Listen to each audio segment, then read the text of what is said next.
25 जुलाई को कांग्रेस केरल ने अपने एक्स ट्विटर हैंडल पर एक पुराने एनडीटीवी आर्टिकल की हेडलाइन शेयर की जिसमें लिखा था Modi minister Amit Shah services arrested for murder in Sohrabuddin case और ऊपर से कैप्शन होगा this day that year 15th anniversary. Post का ऑब्जेक्टिव क्लियर था, एक तथाकथित क्राइम को याद करवाना और अमित शाह को एक विलन की तरह दिखाना, पुलिस द्वारा उनके अरेस्ट को फ्रेम करके उनकी इमेज को हिट करना। लेकिन कांग्रेस तो ठहरी कांग्रेस, कहते हैं चोर चोरी से जाए पर हेरा फेरी से नहीं जाता। तो कांग्रेस ने हमेशा की तरह इस कहावत को साबित करते हुए सिर्फ इमेज दिखाया और कॉन्टेक्स्ट गुल कर गई। और वो ये है कि ये फोटो सिर्फ एक अरेस्ट की कहानी नहीं, ये एक टर्न राउंड की शुरुआत थी। वैसे भी 2002 के गोधरा नरसंहार और फिर उसके बाद हुए गुजरात दंगों के बाद की कांग्रेसी राजनीति फोटो और बयानों पर ही तो चल रही है, और वह भी बिना कॉन्टेक्स्ट के विजुअल्स क्रिएट करके। तो इसे ऐसे समझिए कि जब ये फोटो ली गई थी तब देश में कांग्रेस का राज था, मायावती यूपी की सीएम थी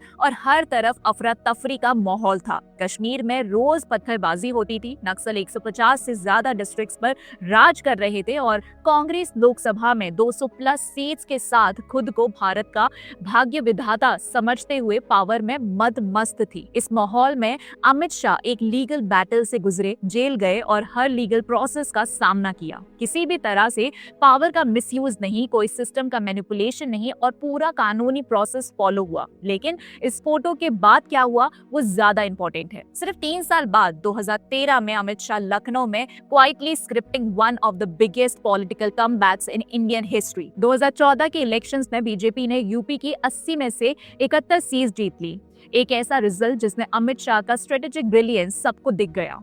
फिर 9 साल बाद 2019 में वो होम मिनिस्टर बने और जिस आर्टिकल 370 को कांग्रेस 70 साल तक छूने से भी डरती थी, उसे हटाकर कश्मीर को भारत का सच्चा अंग बनाया। और आज 15 साल बाद वही आदमी जिसकी आज कांग्रेस ने एक फोटो से ट्रोलिंग करना चाहती है, नक्सल मूवमेंट का ऑलमोस्ट एंड कर भी रहा है और देख भी रहा है। जहां कभी रेड कॉरिडोर होता था वहां अब डेवलपमेंट और शांति का फेज चल रहा है। जिसे वो एक मर्डर एक्यूज्ड की तरह दिखाना चाहते थे, उसी अमित शाह को कोर्ट ने पूरे लीगल प्रोसेस के बाद क्लीन चिट दी। सीबीआई कोर्ट ने क्लियरली कहा कि उनके खिलाफ कोई क्रेडिबल एविडेंस नहीं मिला। रिजल्ट, अमित शाह को डिस्चार्ज कर दिया गया बिना किसी पॉलिटिकल प्रेशर, बिना शॉर्टकट के।